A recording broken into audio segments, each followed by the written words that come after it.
அப்போஸ்தலனாகிய பவுல் ரோமாபுரியருக்கு எழுதின நிருபம் அதிகாரம் 1. இயேசு கிறிஸ்துவின் ஊழியக்காரனும் அப்போஸ்தலனாகும்படி அழைக்கப்பட்டவனும் தேவனுடைய சுவிசேஷத்திற்காக பிரித்தெடுக்கப்பட்டவனுமாகிய பவுல், ரோமாபுரியில் உள்ள தேவ பிரியரும் பரிசுத்தவான்களாகும்படி அழைக்கப்பட்டவர்களும் ஆகிய அனைவருக்கும் எழுதுகிறதாவது, நம்முடைய பிதாவாகிய தேவனாலும் கர்த்தராகிய இயேசு கிறிஸ்துவினாலும் உங்களுக்கு கிருபையும் சமாதானமும் உண்டாவதாக. இயேசு கிறிஸ்துவை குறித்து தேவன் தம்முடைய தீர்க்கதரிசிகள் மூலமாய் பரிசுத்த வேதாகமங்களில் முன்னே தம்முடைய சுவிசேஷத்தை பற்றி வாக்குத்தத்தம் பண்ணினபடி, கர்த்தராகிய இயேசு கிறிஸ்துவானவர் மாம்சத்தின்படி தாவீதின் சந்ததியில் பிறந்தவரும் பரிசுத்தமுள்ள ஆவியின்படி தேவனுடைய சுதன் என்று மரித்தோரிலிருந்து உயிர்த்தெழுந்ததினாலே பலமாய் ரூபிக்கப்பட்ட தேவகுமாரனுமாயிருக்கிறார். அவர் சகல ஜாதிகளையும் அவர்களுக்குள் இயேசு கிறிஸ்துவினால் அழைக்கப்பட்டவர்களாகிய உங்களையும் தமது நாமத்தின் நிமித்தம் விசுவாசத்துக்கு கீழ்ப்படிய பண்ணும் பொருட்டு எங்களுக்கு கிருபையும் அப்போஸ்தல ஊழியத்தையும் அருளி செய்திருக்கிறார். உங்கள் விசுவாசம் உலகமெங்கும் பிரசித்தமாகிறபடியினாலே முதலாவது நான் உங்கள் எல்லாருக்காகவும் இயேசு கிறிஸ்து மூலமாய் என் தேவனை ஸ்தோத்தரிக்கிறேன். நான் ஜெபம் பண்ணும் போதெல்லாம் இடைவிடாமல் உங்களை நினைத்து கொண்டிருக்கிறதை குறித்து தமது குமாரனுடைய சுவிசேஷத்தினாலே என் ஆவியோடு நான் சேவிக்கிற தேவன் உங்களுக்கு சாட்சியாயிருக்கிறார். நீங்கள் ஸ்திரப்படுவதற்காக ஆவிக்குரிய சில வரங்களை உங்களுக்கு கொடுக்கும்படிக்கும் உங்களிலும் என்னிலும் உள்ள விசுவாசத்தினால் உங்களோடே கூட நானும் ஆறுதலடையும்படிக்கும் உங்களை காண வாஞ்சியாயிருக்கிறபடியினாலே எவ்விதத்திலாவது நான் உங்களிடத்தில் வருகிறதற்கு தேவனுடைய சித்தத்தினாலே எனக்கு நல்ல பிரயாணம் சீக்கிரத்தில் கிடைக்க வேண்டும் என்று வேண்டிக் கொள்ளுகிறேன். சகோதரரே, புறஜாதிகளான மற்றவர்களுக்குள்ளே நான் பலனை அடைந்தது போல உங்களுக்குள்ளும் சில பலனை அடையும்படிக்கு உங்களிடத்தில் வர பலமுறை யோசனையாயிருந்தேன். ஆயினும் இதுவரைக்கும் எனக்கு தடையுண்டாயிற்று என்று நீங்கள் அறியாதிருக்க எனக்கு மனதில்லை. கிரேக்கரும் மற்ற அந்நியர்களுக்கும் ஞானிகளுக்கும் மூடருக்கும் நான் கடனாளியாயிருக்கிறேன். ஆகையால் ரோமாபுரியில் இருக்கிற உங்களுக்கும் என்னால் இயன்ற மட்டும் சுவிசேஷத்தை பிரசங்கிக்க விரும்புகிறேன். இயேசு கிறிஸ்துவின் சுவிசேஷத்தை குறித்து நான் வெட்கப்படேன்.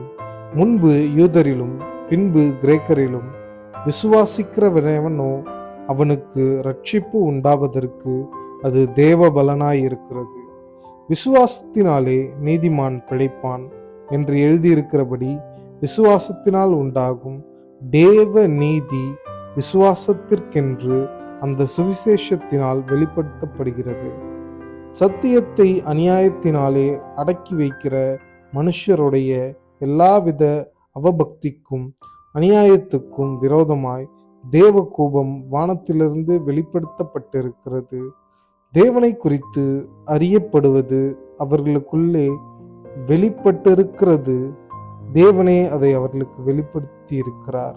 எப்படி என்றால், காணப்படாதவைகளுமாகிய அவருடைய நித்திய வல்லமை, தேவத்துவம் என்பவைகள் உண்டாக்கப்பட்டிருக்கிறவைகளினாலே உலகம் உண்டானது முதற்கொண்டு தெளிவாய் காணப்படும். ஆதலால் அவர்கள் போக்கு சொல்ல இடமில்லை. அவர்கள் தேவனை அறிந்தும் அவரை தேவனென்று மகிமைப்படுத்தாமலும் ஸ்தோத்திரியாமலுமிருந்து தங்கள் சிந்தைகளினாலே பீனரானார்கள். உணர்வில்லாத அவர்களுடைய இருதயம் இருளடைந்தது. அவர்கள் தங்களை ஞானிகள் என்று சொல்லியும் பைத்தியக்காரராகி அழிவில்லாத தேவனுடைய மகிமையை அழிவுள்ள மனுஷர்கள், பறவைகள், மிருகங்கள், ஊரும் பிராணிகள் ஆகிய இவைகளோடு ரூபங்களுக்கு ஒப்பாக மாற்றினார்கள். இது நிமித்தம் அவர்கள் தங்கள் இருதயத்தில் உள்ள இச்சைகளினாலே ஒருவரோடொருவர் தங்கள் சரீரங்களை படுத்தத்தக்கதாக தேவன் அவர்களை அசுத்தத்திற்கு ஒப்பு கொடுத்தார். தேவனுடைய சத்தியத்தை அவர்கள் பொய்யாக மாற்றி சிருஷ்டிகரை தொழுது சேவியாமல் சிருஷ்டியை தொழுது சேவித்தார்கள். அவரே என்றென்றைக்கும் ஸ்தோத்தரிக்கப்பட்டவர். ஆமேன். இது நிமித்தம் தேவன் அவர்களை இழிவான இச்சை ரோகங்களுக்கு ஒப்பு கொடுத்தார். அந்தபடியே அவர்களுடைய பெண்கள் சுபாவத்துக்கு விரோதமான அனுபோகமாக மாற்றினார்கள். அப்படியே ஆண்களும் பெண்களை சுபாவப்படி அனுபவியாமல் ஒருவர் மேலொருவர் விரக தாபத்தினாலே பொங்கி ஆணோடே ஆண் அவலட்சமானதை நடப்பித்து தங்கள் தப்பிதத்திற்கு தகுதியான பலனை தங்களுக்கு அடைந்தார்கள். தேவனை அறியும் அறிவை பற்றி கொண்டிருக்க அவர்களுக்கு மனதில்லாதிருந்தபடியால் தகாதவைகளை செய்யும்படி தேவன் அவர்களை கேடான சிந்தைக்கு ஒப்பு கொடுத்தார்.